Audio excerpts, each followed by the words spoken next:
प्रचार अंतिम टप्प्यामध्ये सर्व राजकीय पक्षांनी प्रचारात झोकून दिलाय. अपक्षांना चिन्ह मिळालं नाही म्हणून त्यांची खूप नाराजी पाहायला मिळत आहे. राज्य निवडणूक आयोगाने लावलेल्या कार्यक्रमामध्ये जर बघितलं तर मला वाटतं की चिन्ह वाटपाची डेट ठरलेली आहे आणि राज्य निवडणूक आयोगाच्या कार्यक्रमानुसारच सर्वांना जावं लागतं. आज सुप्रीम कोर्टामध्ये सुनावणी आहे. टांगती तलवार आहे की आगामी निवडणुका ज्या आहेत त्या पुढे ढकलण्याची शक्यता आहे रिझर्वेशनच्या मुद्द्यावर. नाही, आमचे एवढीच म्हणणं होतं की ओबीसी जो 18 पगड जाती 12 बोलतेदार वर्ग आहे या वर्गाचं 27% आरक्षण जे दिलं गेलं पाहिजे ते महाराष्ट्र सरकार आणि राज्य निवडणूक आयोगाच्या माध्यमातून आरक्षणाचा निर्णय हा अत्यावश्यक होता. पण 50%च्या वर गेल्यामुळं आता सुप्रीम कोर्ट त्यामध्ये काय भूमिका घेते महत्त्वाचं आहे. जो काही सुप्रीम कोर्टाचा निकाल असेल त्याला आम्ही पुढं जाऊ. पण ओबीसींना 27% आरक्षण मिळावं, 18 पगड जाती 12 बोलतेदार आमचा जो ओबीसी समाज आहे यालाही आरक्षण मिळालं पाहिजे. ह्या ठिकाणी ही मागणी महत्त्वाची आहे. मुंबईमध्ये 11 लाख दुबार मतदार सापडलेले आहे आणि निवडणूक आयोगाने त्यावर बाद करण्याचा वेळ मागितला आहे. नाही, दुबार नावं हे सर्व महाराष्ट्रात आहे, नागपुरात आहे, प्रत्येक मतदारसंघात आहे आणि हे रोज ॲडिशन होत असतात. डिलिशनची प्रक्रिया फार कमजोर असल्यामुळं किंवा करत नसल्यामुळं हे ॲडिशन होत असतात. जिकडं व्यक्ती राहायला लागला तिकडे नाव ॲड होतं.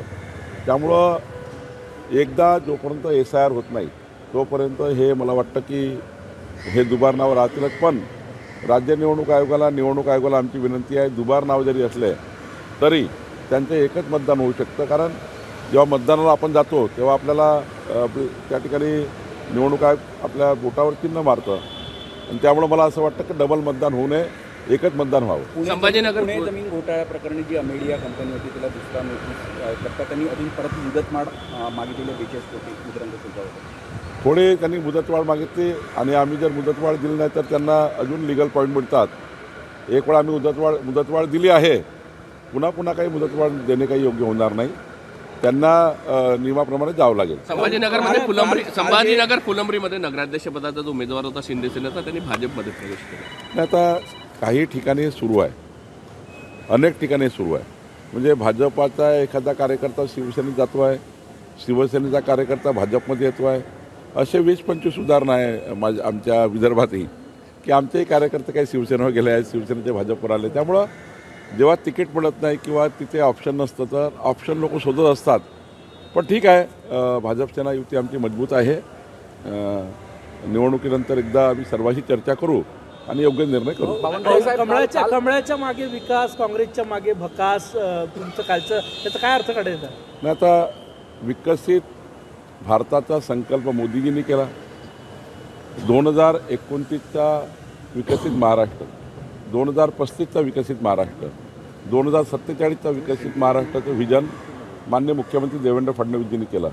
एकीकडे व्हिजनवर मतं मागतो आहे, विकासाला मतं मागतो आहे आणि डबल इंजिन सरकारच विकास करू शकतं. यावर मी असं म्हटलं की काँग्रेस पार्टीकडे फक्त कन्फ्युजनचं राजकारण आहे. जेव्हा जनतेला कन्व्हिन्स करून व्होट मागता येत नाही तेव्हा कन्फ्यूज करताय. आम्ही कन्व्हिन्स करून विकासाला मत मागतो. समन्वय समितीचे तुम्ही अध्यक्ष आहात. शेवटच्या टप्प्यात मित्रपक्षांचेच आरोप प्रत्यारोप टोकाचे शब्द वापरणं सुरू झालेलं आहे. काय सल्ला देणार तुम्ही? नाही, आम्ही सर्वांनीच निर्णय घेतला आहे. माननीय मुख्यमंत्री देवेंद्र फडणवीसजी, एकनाथ शिंदे, अजितदादा, आम्ही सर्वांनी मित्रपक्षाला कोणी टाकून बोलायचं नाही. महायुतीमध्ये कुठलेही मनभेद होणार नाही याची काळजी आम्ही घ्यायची आहे, सर्वांनीच घ्यायची आहे. आमच्या पक्षाच्या सर्व कार्यकर्त्यांना माननीय रवींद्र चव्हाणजी आमच्या अध्यक्षांनी सूचना दिली आहे की कोणी त्या ठिकाणी चुकीच्या पद्धतीचे स्टेटमेंट करू नका. वक्तव्य केलं की म्हणजे नगराध्यक्ष निवडून द्या, पट्टे वाटप किंवा घरकुल द्यायची जबाबदारी माझा अधिकार महसूल मंत्री म्हणून मला मुख्यमंत्र्यांनी दिला आहे की राज्यातल्या सर्व नगरपालिका, नगरपरिषदा, ग्रामीण भागातले पट्टे वाटप हा अधिकार आमचा नजूलचा आहे. त्या ठिकाणी महसूल मंत्री म्हणून माझ्याकडे आहे. तर निश्चितपणे या निवडणुका झाल्यानंतर सर्व नगरपालिकामध्ये कॅम्प लावून सर्वांचे पट्टे वाटप करण्याचा निर्णय आम्ही करणार, ग्रामीण भागातही करणार. आणि आता तर 15/10/2024च्या पूर्वी खाजगी जे घरं आहेत, खाजगी प्लॉटवर घेतलेले, ज्यांनी NA केला नाही, TP केला नाही, भूखंड घेतले आणि त्या ठिकाणी घरं बांधले, त्या गरीब माणसाची घरं आम्ही कायदेशीर करून द्यायचा निर्णय करणार कुठेतरी आहोत. तुम्ही प्रलोभन दिलं मतदारांना आकर्षित करणे असं आमचा अजेंडा सांगणं म्हणजे प्रलोभन नाही आहे. हे निवडणुकीत योग्य आहे. याला निवडणूक आयोगाची काही बंधन नसतं. आम्ही सरकारमध्ये आहोत. मंत्री म्हणून मी काय करणार आहे ही जबाबदारी आहे माझ्या सांगण्याची. तुम्हाला अधिकार दिलेला आहे मुख्यमंत्र्यांनी, कारण मी राजस्व मंत्री म्हणून त्या ठिकाणी माझ्या अधिकारात बोलतो आहे की मला अधिकार प्राप्त आहे. आमच्या खात्याचे अधिकार आहेत आणि त्यामुळं त्याला प्रलोभन नाही आहे. हा विकासाचा एक अजेंडा आहे जो आम्ही जनतेसमोर मांडतो आहे. काल धनंजय मुंडेंनी सभेत बोलताना वाल्मिक कराडची आठवण केली. वाल्मिक कराड संतोष देशमुख प्रकरणी मुख्य आरोपी आहे. काय वाटतं सगळं प्रश्न? नाही, तर त्यांचं उत्तर त्यांनीच दिलं पाहिजे. याबद्दल मी काही बोलणं योग्य नाही. आशिष देशमुख यांचं नाराजी नाट्य दिसून आलं होतं पक्षप्रवेशावरून. काय जिल्हा भाजपनं जो निर्णय घेतला होता त्यावर त्यांनी नाराजी व्यक्त केली होती. नाही, जिल्हा भाजपाने निर्णय घेतला. त्यांनी मला त्यांना भेटायला आणलं. एवढाच माझा त्या ठिकाणी माझ्या ऑफिसला ते आले होते. पण पक्षप्रवेशाचा निर्णय हा जिल्हाध्यक्षांनी आणि जिल्हा भाजपने घेतला आहे. त्यामुळं कोणी भेटायला आलं तर त्यांना भेटलं पाहिजे. हाच माझा तेवढाच त्या ठिकाणी भाग होता. चंद्रकांत दादा पाटलांनी म्हटलेलं घर आहे राम की अभियान राबवलं जात आहे. घर घर राम अभियान राबवलं जात आहे. आज अयोध्या के राम मंदिर पे नाही, आम्हाला मराठी भाषा. चंद्रकांत दादा पाटलांनी म्हटलेलं आहे की तिजोरीची चावी अजितदादांकडे असली तरी तिजोरीचे मालक आमच्याकडे आहेत. जोरदार टीका जी आहे ती अजित पवारांवर केली आहे. नाही, कुठल्याही फायनान्स डिपार्टमेंट जे महाराष्ट्राचं आहे त्यावर अजितदादा एकनाथ शिंदेजी मुख्यमंत्री बसूनच निधीच्या कुठल्याही विषयाचा निर्णय होतो. शेवटी आम्ही मंत्री आहोत. अजितदादा एक मंत्री आहे खात्याचे, पण शेवटी सर्व अधिकार मुख्यमंत्र्याला प्राप्त असतात कुठल्याही खात्याचे. शेवटी आम्हा लोकांना अधिकार डेलिगेट केले असतात, पण त्यावर जर ओव्हररूल करायचं असेल तर मुख्यमंत्री करू शकतात. आणि त्यामुळं निधीच्या वाटपाचा निर्णय तरी तीनही म्हणून करतात. एकनाथजी, अजितदादा आणि देवेंद्रजी म्हणून करतात. त्यावर काही एकटा निर्णय होतो. दादा गटाकडनं जेव्हा प्रचार केला जातो तेव्हा तिजोरीच्या चाव्या आमच्याकडे आहे, असाच प्रचार त्यांच्या मंत्र्यांकडनं केला जातो. बरोबर आहे. आता मी म्हणतो की पट्टे वाटपाचा मंत्री मी आहे.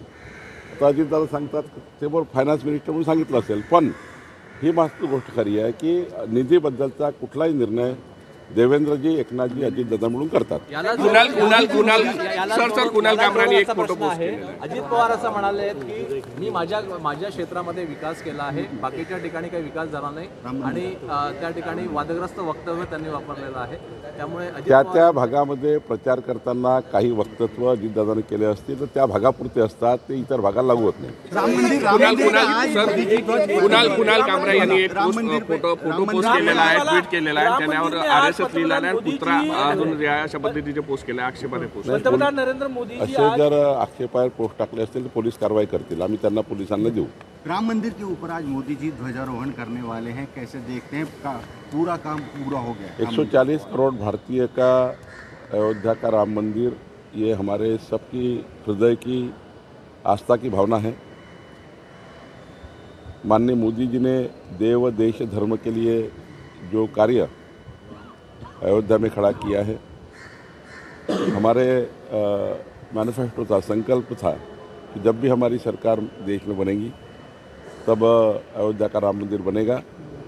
माननीय मोदी जी ने भारतीय जनता पार्टी का संकल्प पूरा किया और मुझे इस बात का आनंद है कि आज मोदी जी वहाँ जाकर पूरा रोशनाई कर रहे हैं. Thank you sir.